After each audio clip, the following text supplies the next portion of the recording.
Hi, I want to welcome everybody here today. This is the annual meeting of the League of Women Voters of Jackson County. And our presentation will begin with John Shaw. I just want to welcome you here and to remind participants that following Mr. Shaw's program, we will continue further with the business meeting, which will be short for the League of Women Voters. Those of you who would like to continue and listen to the business program, you're welcome to. Those following Mr. Shaw's program would like to leave, we won't be insulted. So with no further ado, I'd like to turn it over to Jill Adams to introduce Mr. Shaw.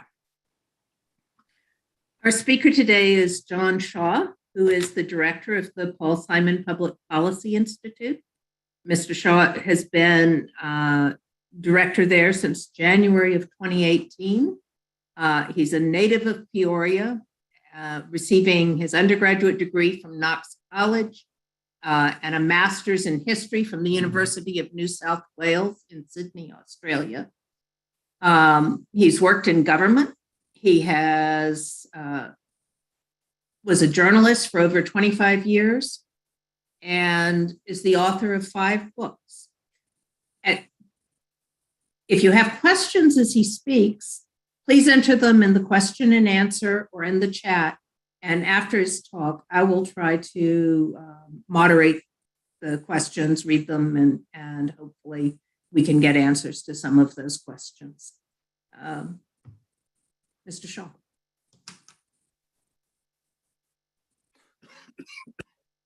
Thank you, Jill, for the introduction, and welcome to everyone. I was hoping when this invitation was extended that we could meet in person. I think all of us are anxious to start doing that again, but I think it's prudent to do it this way. I mean, we're doing most of our events virtually too. So hopefully someday in the not too distant future, I can see you all in person and visit with you about the Institute. This is going to be just some informal remarks about the Institute, where this is our 25th anniversary. And so just to kind of reflect on where we've been and where we're going. Well, you know, Jill briefly introduced me, so I won't say a whole lot more. You know, I'm from Peoria. My dad was a Caterpillar tractor person. So 1 of 6 kids. I went to Knox College, studied political science. Then kind of fortuitously won a governor's fellowship, the first year of the governor's fellowship in Springfield. So I went to Springfield. It was a long time ago, and I can even date myself because this program you circulate through the governor's office. So the governor was Jim Thompson, and my first rotation was through Governor Thompson's legislative office, who was headed up by a young gentleman by the name of Jim Edgar, who had just left the Illinois House to be Thompson's legislative assistant.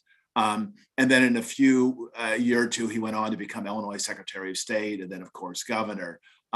So I remember the first day or so on the job, he took me out to lunch. We had kind of a wide-ranging conversation. And I was telling my friends, I think this guy's going to go someplace. And I think at that point, it was pretty generally well known that he was on a fast track. So I enjoyed my time in Springfield, learned a lot. I tell my students now to really think about careers in state government because you can get some great exposure and interesting experiences at a very young age. Springfield is a really nice city. I go back there a lot. So I encourage my students to think about careers in state government. As Jill mentioned, I ended up in Australia, and actually through the kindness of Rotary International. They have a wonderful fellowship program, a graduate fellowship program, in which the recipients, when you win it, you can go to the country of your choice for a year, and your only obligation is to go to a graduate school and then to work with a Rotary Club. So I went to graduate school in Sydney called the University of New South Wales, got a master's, and then I traveled around Australia giving speeches about life in Illinois. And that was a fun experience, as you might imagine. Before leaving, I got several hundred little Illinois pins that the Department of Commerce had given to me. And so I was distributing them liberally throughout Australia. And actually, at one point, I was doing some volunteer work at a school program.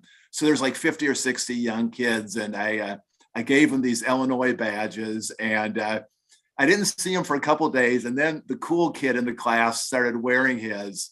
So before you know it, all 50 kids in Sydney, Australia are walking around the playground with their Illinois badges. So I suspect they probably are showing up in antique shows and thrift shops and so forth. But had a great time in Australia, loved it. I've been back several times. It's a wonderful country.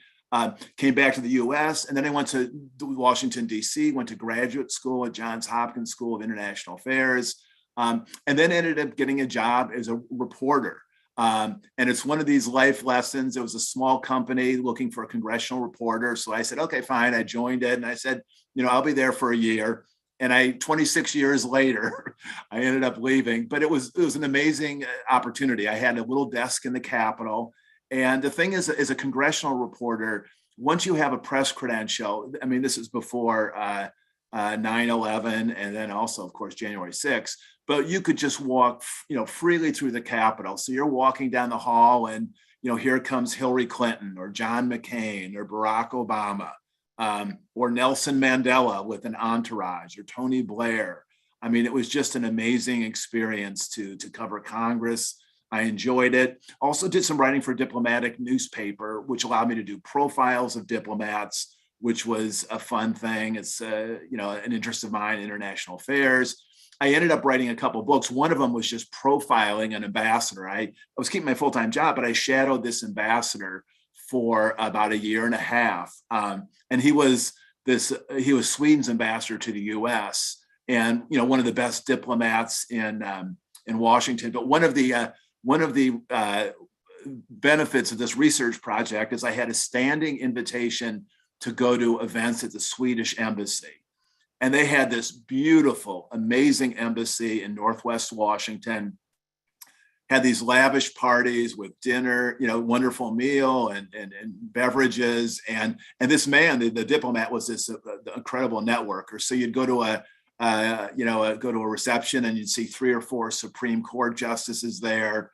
Colin Powell, came in. He was Secretary of State, prime ministers, foreign ministers, and all. So as a kid from Peoria, I was kind of pinching myself. I can't quite believe I'm doing this. And I ended up writing a book about him called The Ambassador, wrote a few other books, one on a senator, Richard Lugar, and then I wrote a history book about John F. Kennedy's tenure in the Senate. So that was all good. And actually, one of the things I did as a reporter, I covered Paul Simon a bit. I didn't know him super well, but I covered him on a few issues, introduced myself with my Illinois connection. He was very generous. And there's a couple of things I liked about Senator Simon. First of all, just this element of civility. He treated everyone well. One of these few people who would treat the Senate, elevator operator with the same respect as the Senate Majority Leader.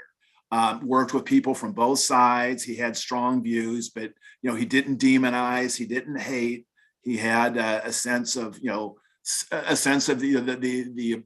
Republicans. He's a Democrat, but the Republicans were they were part of the same team, just a different branch of the team. And so that was an approach to politics that I really admired. And then through some twists and turns, I'll even maybe briefly tell you the story. I was speaking. This is how life has its curious turns. I was speaking at an event in Boston about my book on JFK at the Edward Kennedy Library. And one of the people in the audience was a gentleman by the name of Walter Ray, who works at Morris Library. So we had, and then I was introduced as being from Illinois. So we talked afterwards. He identified himself from, being in Carbondale and SIU. And so we had a nice conversation. A group went out to dinner that night, and my wife, Mindy, joined us, and we talked with Walter. And it was just this really fun, exchange. And we kept in an email touch. And at one point he sends me a note. He said, the Simon Institute is looking for a new director. And I said, well, thanks, but, we're pretty well settled in DC. And he sent me another note and he said, no, I really think you should think about it. And I said, well, I'm thinking about it, but, then he sent me a third note. He said, I've just nominated you. You have about 2 weeks to submit an application. So I thought about it more. I did. There was much about the Institute and its history that I liked and applauded. It was a long search process, about 6 months. But at the end, I was lucky to get the offer. And then we moved very quickly from Washington, D.C. To Carbondale. someone from Illinois, growing up in Peoria, Carbondale was very kind of familiar. I've been here once or twice. My wife is a big city girl. She's from, Philadelphia, New York, Los Angeles, DC, I think was the smallest town she lived in before Carbondale. But already she knows more people than I do and probably is going to be elected mayor one of these days. So we've really enjoyed our time here. But let me, as I came into the Institute, the one thing I needed to wrestle with was our mission, because, Paul Simon had this very expansive mission. He said, the Institute should be involved in public policy as it pertains to state, local, regional, national, and international issues. And that's a pretty expansive portfolio. And one of the things I've tried to do is just narrow our mission down to a handful of programs. And my view is, if you can have 3 or 4 signature programs, it's easier to keep track of them. It's easier to do them well. Frankly, it's more of a magnet for fundraising and investment when you just are, when you're exceptional in a couple of areas rather than just getting spread out, in a lot of different elements. And so that's what I've tried to do. When anyone at SIU wants a proposal to collaborate, I'll always listen. I'll always, think about it. But I also ask myself, how does this fit into the current mission? Because already I feel like, even though we have a fairly focused mission, I feel like there are not enough hours in the day to do what I want to do and hope to do.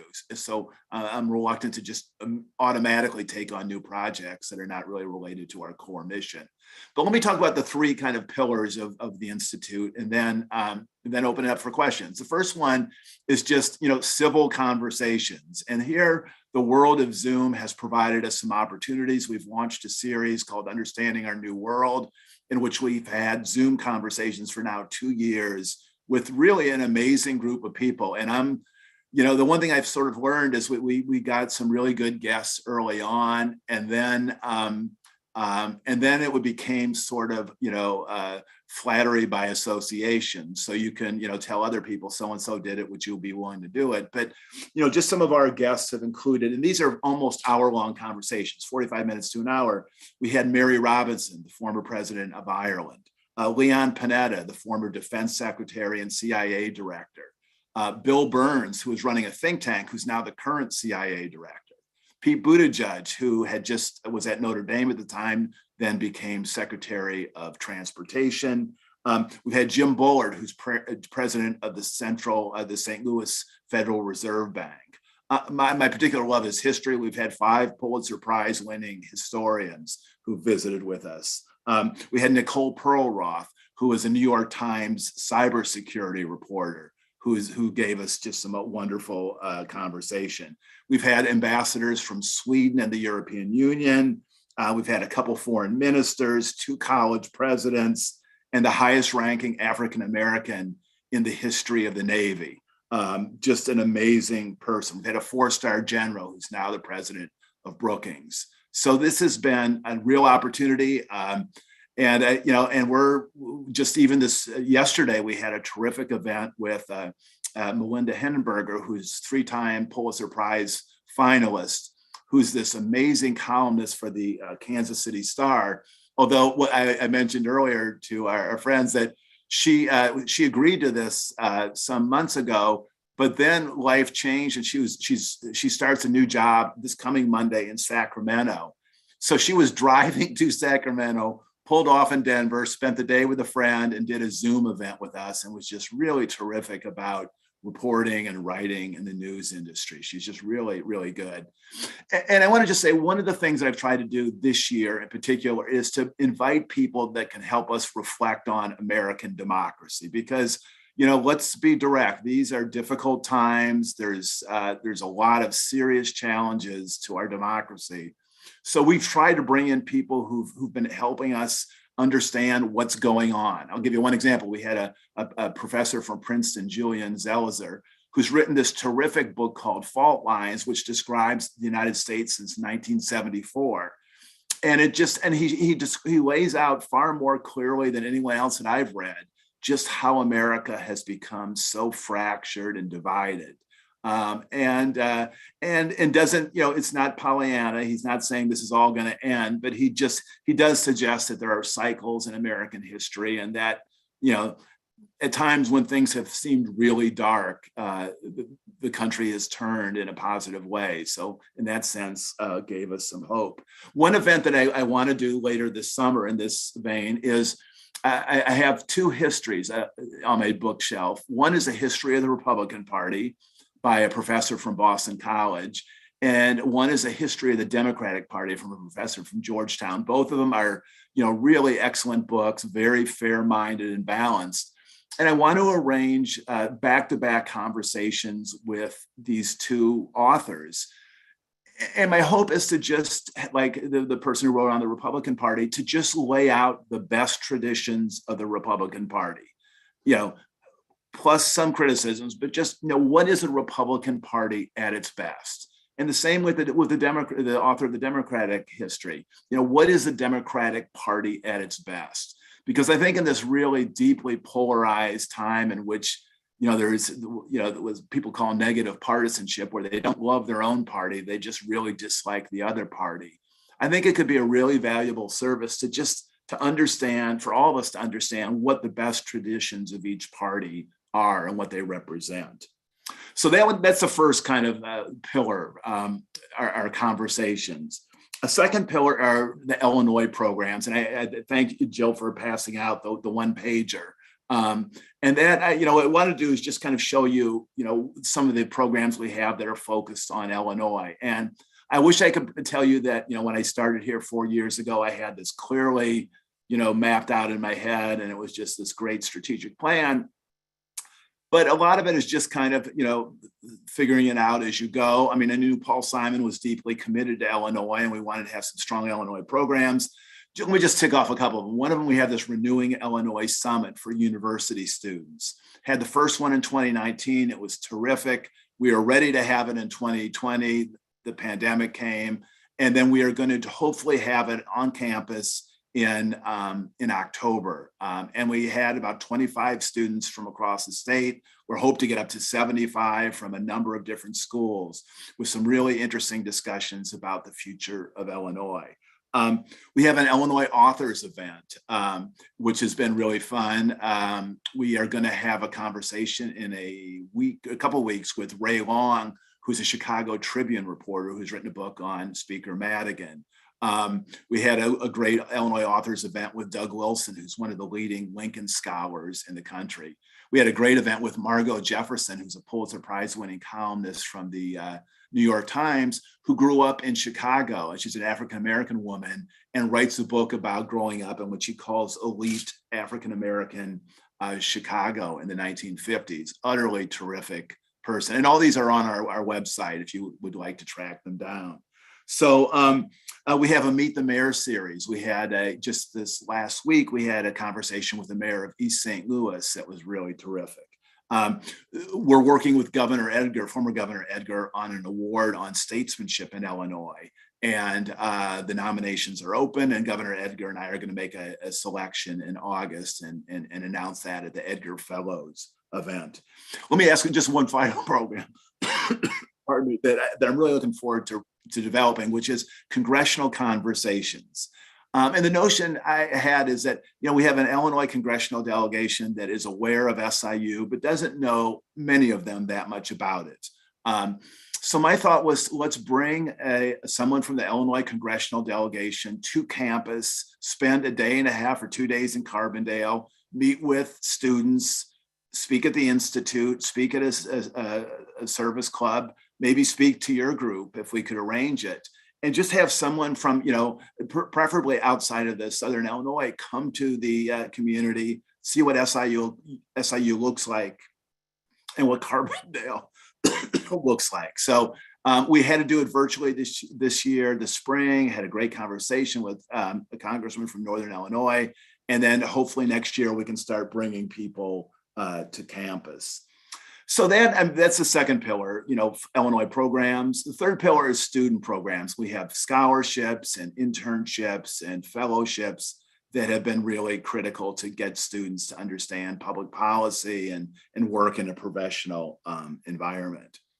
Going forward, like all groups, we're trying to see what the best way ahead is in terms of integrating in-person events and hybrid. We all love in-person. There's awful lot to recommend, but we also have to be aware of just the possibilities of doing things like Zoom, because like for Understanding Our New World series, we've had people watch us from 25 countries in 45 states.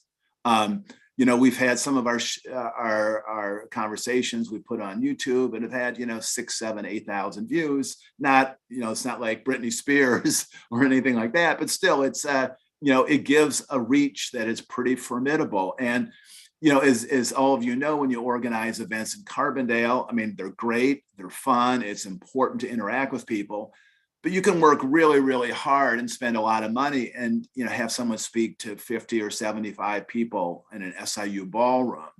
Again, it's an important thing to do, but you also have to say, in terms of reach, should we also continue virtual programs? We will, but we're just trying to integrate the best mix that we can.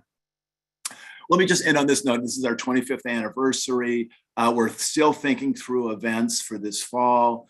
Frankly, the vagaries of COVID have complicated our thinking. We want to have a nice event in Chicago, and we want to have a nice event in Carbondale, probably in October.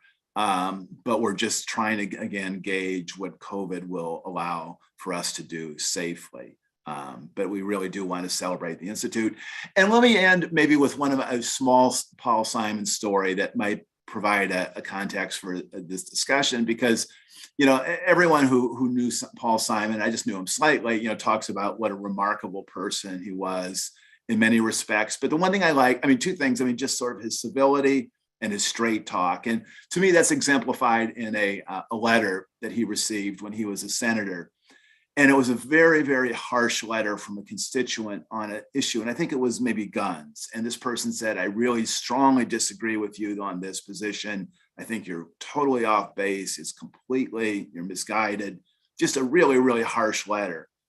And Simon wrote a perfect response. He said, thank you for your letter. He said, on the issue of guns, as you say, I have a strong view. It's this.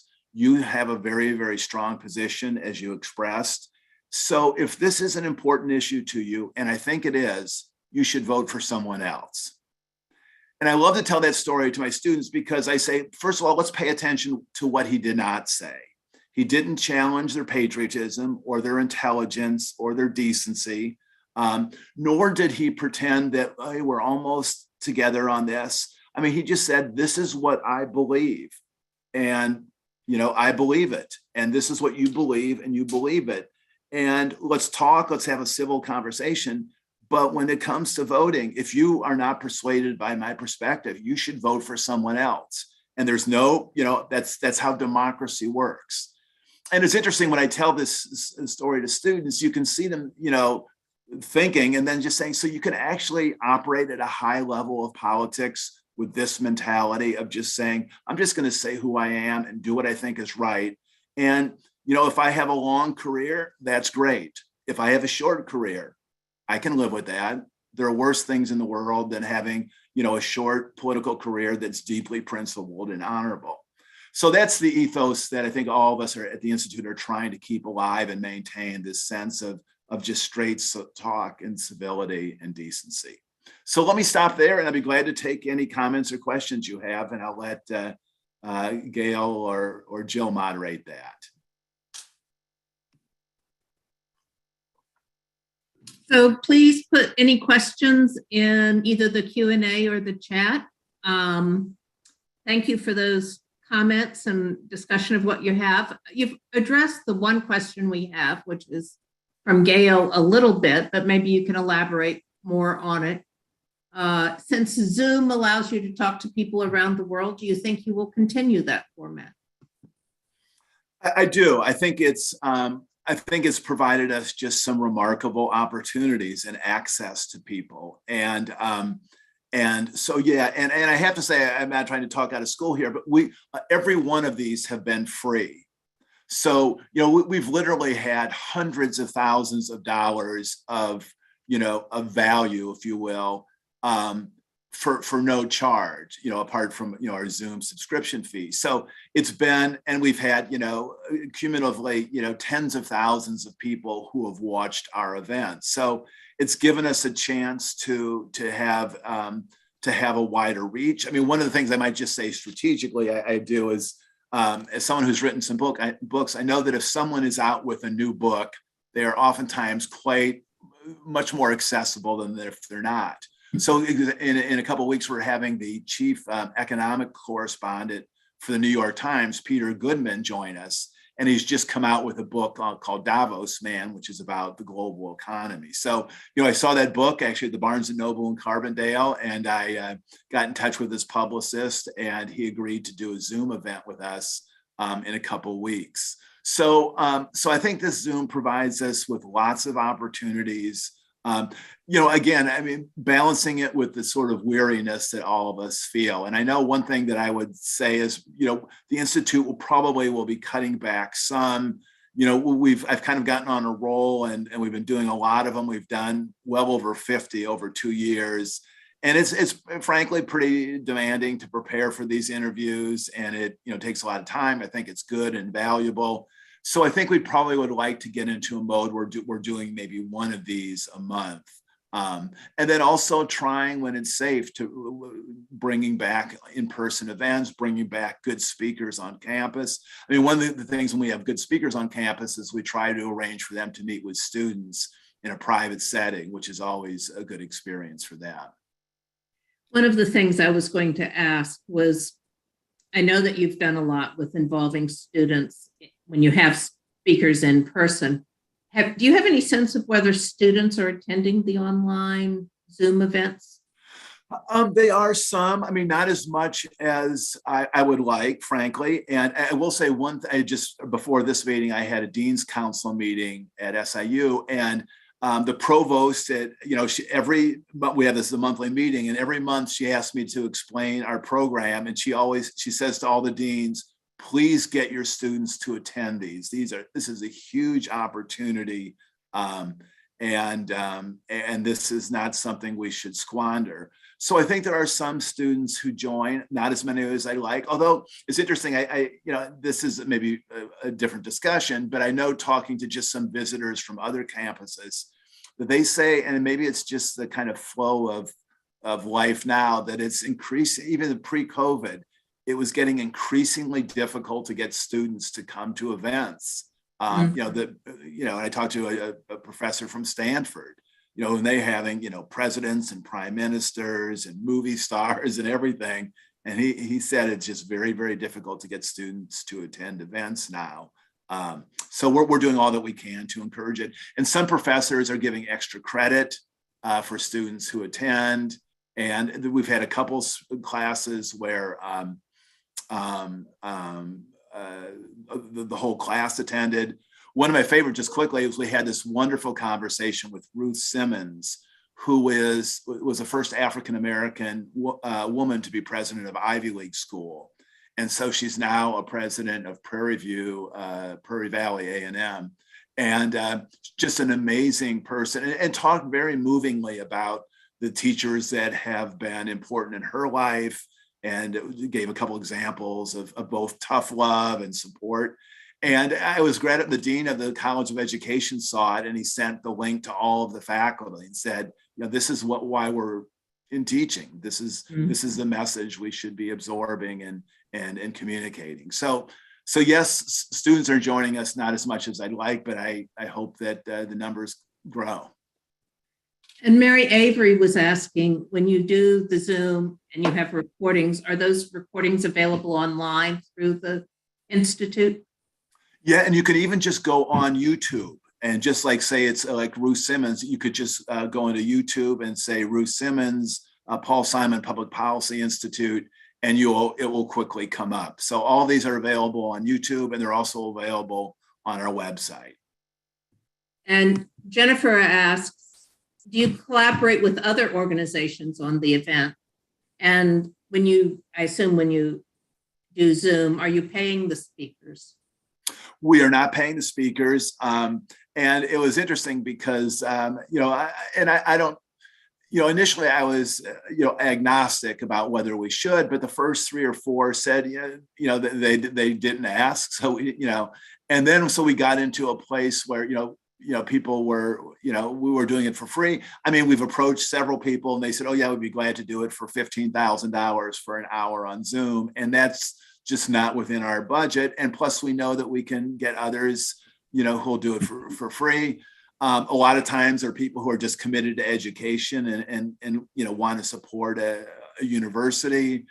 Some are former friends of Paul Simon or know of him. In fact, it was funny, Melinda Hennenberg, the woman I spoke to yesterday, the Kansas City Star, when I sent a note to her, I identified her myself and said, I'd see if you'd like to do a Zoom event with us. Within 2 minutes, she sent a note back and it began, "You had me at Paul Simon." and then actually I asked her about it in the conversation yesterday, and she just said how much she deeply admired him and how he represented all that she thought was good about public policy and public service. So yeah, we have some of senators. We had a nice event with Senator Danforth, who was a former colleague, and Leon Panetta. I think the reason he did it for us is that he had served with Paul Simon in the House and had some nice memories of him. So that's a kind of an angle that we use to persuade people to join us. That's lovely. Anna Yackel asks, there's so much need in Southern Illinois. Do you have programs, presentations, or ideas that focus on the economic development, political inclusion, and the improvement of infrastructure and broadband for this part of the state? Well, we have a program that we are just launching called the Future of Illinois Project, in which we are getting the smartest people we know to send us papers on just the future of Illinois, its problems, its potential. And we're going to have we're going to have a number of experts from Southern Illinois and bring their perspectives into this. And what we want to do is we want to compile these responses and then next year have a conference to start thinking about the future of Illinois. So we're very cognizant of, Illinois and the region. And so, as I say, our brief includes national, international, but I'm very aware that, Paul Simon had a special place in his heart for Southern Illinois, and we need to do what we can do to help the region.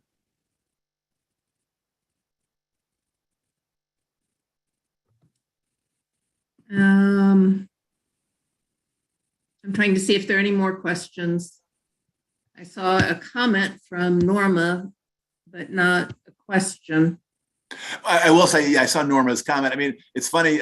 I've in the course of interviewing people. I mean, people have just written a book. I mean, I'll oftentimes, display the book, and a number of people have sent me notes saying, "I'm going to run out and get it," and I just ordered it and that sort of thing. So I don't know that I've doubled any authors' sales, but I think and actually, we had one event with a gentleman who'd written a travel log about traveling in the United States and got a really nice note from someone who said, I'd never heard of the guy. I listened to the interview. It seemed so interesting. I bought the book. It was one of the best books I've ever read. Thanks so much for exposing me to someone who, I had not even heard of before, but brought a perspective that I found really interesting. Do we have any more questions? Here.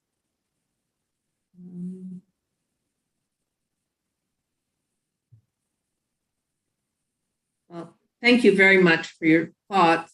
I look forward to, along with many of us, I'm sure, to some of the presentations coming up. Do you have anything particularly exciting in the next few weeks that we should put on our we have a really nice event with a gentleman by the name of Peter Goodman, who is the global economics correspondent for the New York Times. He's going to give us a presentation on just the global economy, what's going on, even talk a bit about this whole kind of complex thing of the supply chain and how that actually works. He's written some terrific articles in the New York Times explaining, that and how it works. We're actually having a terrific professor from the University of Minnesota, Tanisha Fazal, on June 1st, who's written a book on pandemic diplomacy and how diplomacy health diplomacy can work and how it's important to both solving the public health and economic challenges caused by COVID. So those are two.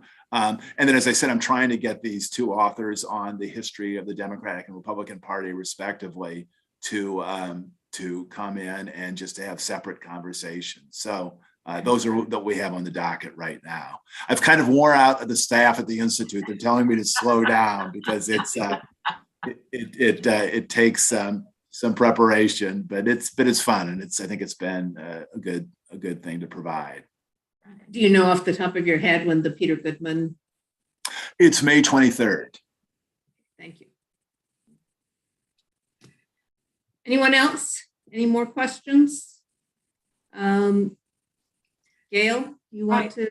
Well, I just want to thank Mr. Shaw, and I want to say I am a regular viewer of those programs, so I think I've missed maybe 5 that you've had.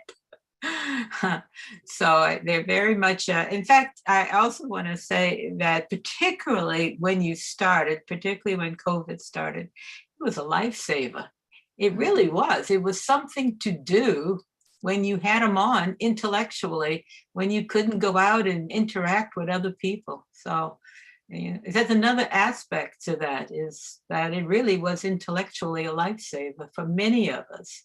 So thank you. And what actually I was speaking to a group a couple of weeks ago, and someone made a really terrific suggestion. They said, even when COVID eases, maybe to have kind of like have this, maybe tape it and have a viewing, kind of a public viewing, and then a discussion afterwards. So people can have both the experience of watching this person and then to follow it up with having a conversation among themselves about what they drew from it and what they agreed with or didn't.